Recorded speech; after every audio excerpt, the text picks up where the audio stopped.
Naam, mtazamaji, hata kabla hatujaendelea kuzungumza zaidi, nataka kwanza usikilize Kimani Ichungwa vile amezungumza kuhusu baba Raila Amolo Odinga, alafu tuendelee kuzungumza zaidi. Sikiliza vile Kimani Ichungwa amezungumza mbele yake baba Raila Amolo Odinga, alafu tuendelee kuzungumza zaidi. Sikiliza. Right Honorable Raila Odinga, former Prime Minister, Your Excellency, former Vice President, Honorable Kalonzo Musyoka, Honorable members of NADCO, and members of the fourth estate, good afternoon. Good afternoon. Or evening.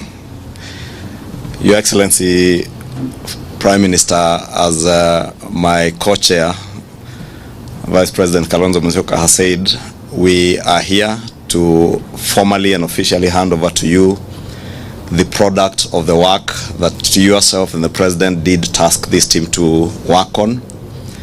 Your Excellency, as we have briefed you in the boardroom, and as His Excellency Kalonzo Musyoka has pointed out, we had difficult times. We also had easy times on some of the subjects that were before us. We began not on a very easy note, but eventually, Your Excellency, we can report to you that we were able to surmount all the challenges that we began with and eventually agreed on 5 thematic areas that we would tackle and on an agreed agenda, unlike the way we had begun initially. And eventually we did agree on almost 90% of the issues that you did task us to address in the National Dialogue Committee. And the few issues that we could not agree on, Your Excellency, as you will read in the report, there are issues that we referred to yourself and to His Excellency the President. But by and large, Your Excellency, as you have just told us there, the most important thing for this team and for our nation is not to forget what led us to the National Dialogue Committee, that there are indeed lives that were lost of Kenyans, there is property that was destroyed, and our economy taken aback for a moment. But the lessons, Your Excellency, that we have learned as a team and as Kenyans, that there is no task that is beyond people or a people in a country when they speak to each other and when they dialogue. We began as 2 teams that had their views on almost each of the issues that were before us, but we were able through dialogue to build consensus and agree. And I want to believe even the things that we have referred to you and His Excellency the President are issues that, considered together in the spirit of Kenyanhood, we shall be able to surmount and move together as a country. We have learned our lessons, and Your Excellency, as you have rightly told us, the best gift that we can gift to those families who lost their loved ones, those who lost property, is to ensure that never again in this country shall violence become part of our political discourse, and that we shall always endeavor as a nation to speak with each other and resolve our issues amicably. With those many remarks, Your Excellency, let me say on behalf of this Kenya Kwanza team, for many of us it's our first time to be at Capitol Hill, and there is a time there is a time, Your Excellency, we would not have set foot here. So we are indeed grateful that we are now here as part of the Kenya Kwanza team that are happy to have been welcomed here by yourself and your great team here. And we value you as a Kenyan, as a nationalist, an African statesman who has Kenyans and many Africans at heart. And Your Excellency, we have said elsewhere that even as you endeavor to take over the AU chairmanship, AU Commission chairmanship from the Honorable Musa, we support you as Kenyans. And we support you because you go to the AU not to represent Azimio or ODM, that you go there as a Kenyan. And whenever any one of us as Kenyans is gunning for a continental and international job, we are obligated as patriotic Kenyans to support. And we support your candidature, Your Excellency. And if there is anything we can do, we are ready to do, Your Excellency, to make sure that you clinch that position, because we know you have the stamina and you have the determination and the Pan-African spirit to be able to serve not just the people of Kenya, but the people of Africa and the world at large. Thank you. So mtazamaji, huyo ni mbunge wa Kikuyu Kimani Ichungwa. Unasikia vile anazungumza kuhusu kinara wa muungano wa Azimio la Umoja wa Kenya, Mheshimiwa Baba Raila Amolo Odinga. Unaweza ukashangaa kama huyu ni ule Kimani Ichungwa ambaye alikuwa anaongea matope kuhusu Raila Amolo Odinga. Nataka tuangalie hii story kwa undani mtazamaji wangu, lakini kidogo tu kabla hatujaendelea kuizungumza zaidi na kuomba utazame. Maji, nataka nichukue nafasi hii kuwashukuru wale wote ambao walimchangia Joshua. Joshua tayari ameweza kuingia form 1 kama vile unaona hapo, na tayari ameweza kujiunga na form 1 baada ya kukaa nje kwa miaka 2, na hii yote ni kwa hisani ya Jitan Daily Politics. Kile ambacho nawaomba sasa hivi mtazamaji wangu, ukiangalia hii nyumba ya kina Joshua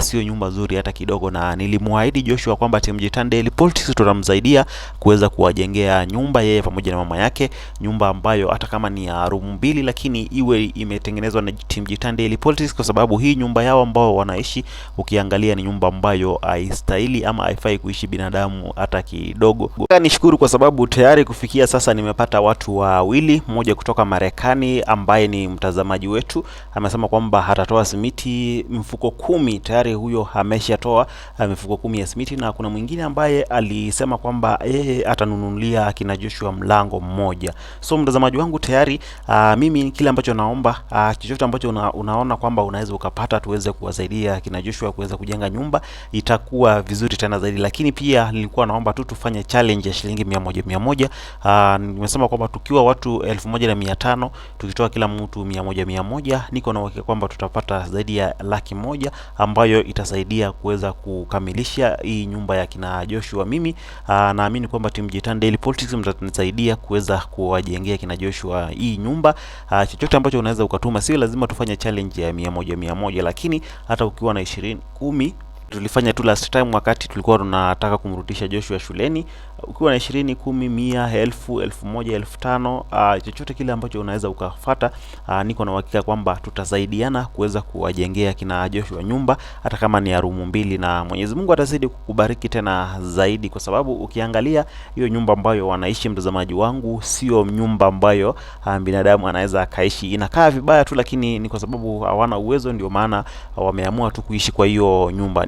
Nimempata tayari simiti na mlango mmoja. So mtu yote ambaye anaweza akatusaidia kununua chochote kile, dirisha iwe ni zile box za kujenga, chochote ambacho unaweza ukapata mtazamaji wangu, mimi nitashukuru tena zaidi, na Mwenyezi Mungu atazidi kukubariki tena zaidi kwa kuweza kusimama na familia ya Joshua, na naamini kwamba team Jitan Daily Politics tutafanikisha hizi, na Mwenyezi Mungu atazidi kukubariki tena zaidi. So mtazamaji, nataka ni washukuru wale wote ambao wanaendelea kujitokeza kuweza kufanya hiyo challenge ya 100, lakini pia kuna wengine wanafanya zaidi ya 100. Mwenyezi Mungu azidi kuwabariki tena zaidi, lakini pia kuwaongezea tena zaidi. Tunaendelea kumalizia hiyo nyumba. Naamini kwamba hii wiki ikiisha, by next week tutakuwa tumeimalizia hiyo nyumba, na Mwenyezi Mungu atazidi kukubariki tena zaidi. Hii ni kwa uwezo wa support ya team Jitan Daily Politics, na washukuru tena zaidi kwa wale ambaye wamechangia kwa chochote kile. Mwenyezi Mungu azidi kuwabariki tena zaidi.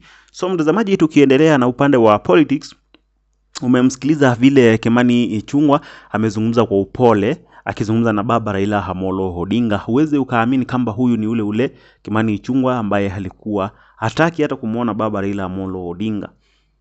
Yule Kimani Ichungwa ambaye alikuwa anaongea vibaya zaidi kuhusiana na Raila Odinga. In fact, baadhi ya watu ambao wamekuwa wakizungumza vibaya kuhusiana na Raila Odinga, huwezi kosa kumtaja Kimani Ichungwa, Ndindi Nyoro na Rigathi Gachagua. Hawa watatu ndio watu ambao wamekuwa wakizungumza vibaya zaidi kuhusiana na kinara wa muungano wa Azimio la Umoja, Mheshimiwa baba Raila Amolo Odinga. Lakini sasa unaweza ukashangaa, kwani imefanyika nini mpaka sasa hivi wanaongea na Raila Odinga mpaka wanamuita His Excellency Raila Amolo Odinga? Unaona, hata viongozi wa Kenya kwanza wengi wanapush sana Raila Amolo Odinga hapate kazi huko Africa Union chairmanship. Sababu kubwa ambayo inafanya hao viongozi wa Kenya kwanza, mtazamaji wangu, watake Raila Odinga hatoke hapa nchini Kenya, ni kwa sababu wanajua Raila Odinga akiwa hapa nchini Kenya hata wapa amani ya kufanya vile wanataka kufanya. Kwa sababu lazima Raila Odinga atatetea wananchi, lazima Raila Odinga atazungumza akiona makosa, lazima Raila Odinga ataongea bila kuongopa mtu yeyote. Kwa hivyo hiyo ndio sababu ambayo wanang'ang'ania sana waone kama Raila Odinga akiwa busy huko Africa Union atasahau kuwaingililia mambo yao hapa nchini Kenya, ndio wafanye vile wanataka, wafinyilie wa Kenya vile wanataka. Ndio maana umeona recently ghafla watu ambao wamekuwa wakimtukana Raila Odinga, unaona kwamba wameanza kumuongelelea vizuri, wameanza kumsifu, wameanza kumpigia campaign. Mpaka unaweza ukashangaa ukiona adui yako ameanza kugeuka, ameanza kukusifia, mpaka ujiulize maswali mengi sana, ni kwa nini ameanza kukusifu? Mtu ambaye alikuwa ni adui yako, kwa nini ameanza kukusifu? Kwa sababu kuna kitu ambacho anakitaka kutoka kwako. Sasa kile kitu ambacho wanataka kutoka kwa Raila Odinga, kwa maoni yao ama kwa akili yao wanadhani kwamba Raila Odinga akienda Africa Union ndio basi hakuna mtu mwingine atajitokeza kuwasumbua, kwa sababu huyo tu ndio mtu ambao wanamuongopa. Lakini hiyo wanajidanganya, kwa sababu Raila Odinga hata licha ya William Ruto kumuendorse, kusema kwamba atampigia campaign, kusema kwamba atakisha kwamba amepata hiyo nafasi, Raila Odinga juzi ulisikia akiongea akasema kwamba yeye hahitaji kushikwa mkono na William Samoei Ruto ndio apate hiyo kiti. Hahitaji kushikwa mkono na William Ruto. Kwa sababu hata jana umeona Raila Odinga akiwa na Kagame huko Rwanda. Ulimuona akiwa Tanzania, umemwona akiwa Uganda. So Raila Odinga sio mtu ambaye anafaa kushikiliwa heti anafanyiwa connection ndio apate hiyo kiti. In fact William Ruto ndio mtu ambaye anaweza fanywa connection na Raila Odinga. Kwa hivyo hakuna vile watu wa Kenya kwanza wanaweza wakamfanyia campaign Raila Odinga akapita. Hata kama hawako kabisa wote, hata wasizungumze chochote kuhusiana na hiyo Africa Union, lakini Raila Odinga bado atapita tu. Raila Odinga bado atakuwa Africa Union chairman, na bado mtazamaji wangu, Raila Odinga sidhani kama kuna vile Raila Odinga anaweza kosa kuongelelea mambo ya Kenya. Hata akienda huko hapa Ethiopia, sidhani kama kuna vile atakosa kuongelelea kuhusu high cost of living. Sidhani vile shindwa kuzungumzia kuhusu wa Kenya wakinyanyazwa na uongozi wa William Samoei Ruto.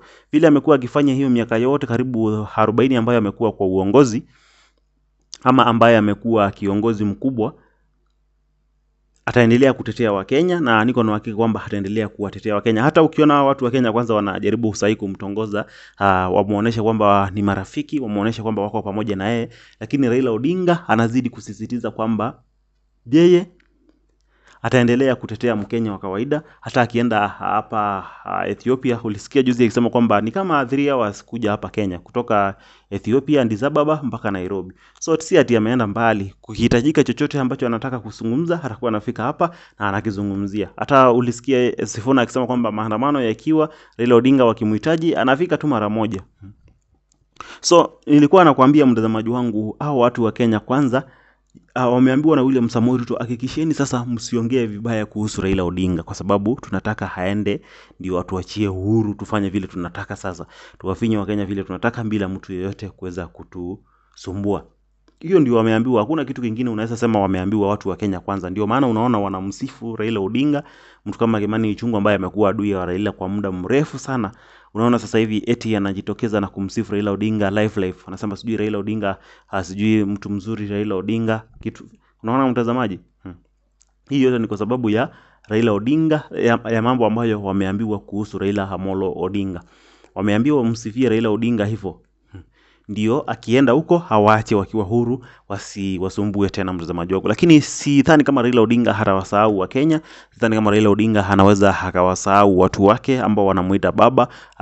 Sidhani kama wafuasi wa baba Raila Odinga wanaweza, ama sidhani kama Raila Odinga anaweza wakasahau wafuasi wake ambao ni wa Azimio la Umoja. Lakini tunamuombea na tunamtakia kila laheri baba Raila Amolo Odinga anapoenda Africa Union, aende kuangalia mambo ya Afrika yote kwa ujumla sasa, sio mambo ya Kenya peke yake. Tunamtakia Raila Odinga kila laheri mtazamaji wangu, aweze kupata hiyo nafasi. Anyway, ningependa kusikia maoni yako hapo chini katika sehemu ya comment section. Wewe mtazamaji wangu, unadhani ni kwa nini watu wa Kenya kwanza sasa hivi wanamsifu Raila Amolo Odinga? Unadhani ni nini wanataka kwa Raila Odinga mpaka sasa hivi wale watu ambao walikuwa wamemtusi Raila Odinga ama walikuwa wanamtusi Raila Odinga wameanza kumsifia? Unadhani ni nini nyingine wanaweza kuwa wanataka isipokuwa tu ni wanataka Raila Odinga aende hiyo apate hiyo kazi ndio haache kuwasumbua? Unadhani ni nini nyingine wanaweza kuwa wanataka? Hebu niachie maoni yako hapo chini katika sehemu ya comment section, lakini pia usisahau kujiunga na familia ya Tani Daily Politics kwa kuweza kusubscribe na kutana na notification bell ili tukiachia video kama hii uwe kwanza kuweza kuipokea. Kwa sasa bye bye, usiende mbali, narejea na mengi zaidi mtazamaji wangu.